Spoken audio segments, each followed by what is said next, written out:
How to remove your e-bike throttle. You will need a 3mm Allen key for this process. Start by removing any Velcro wrap or plastic conduit covering the throttle connector. You may need to snip a few zip ties to free the wiring. Follow the wire coming from the throttle until you locate the connector. Gently wiggle the connector and pull it straight apart to disconnect it. If you are disconnecting the throttle temporarily, cover both ends with something waterproof to keep them clean and protected. To fully remove the throttle, the handlebar grips will need to come off. Most grips are secured with a bolt that uses a 3mm Allen key. If your bike has slide-on grips, refer to our help center for proper removal instructions.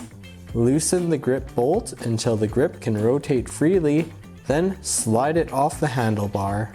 Next, loosen the bolt located on the underside of the throttle. Once the throttle can rotate, slide it off the handlebar as well.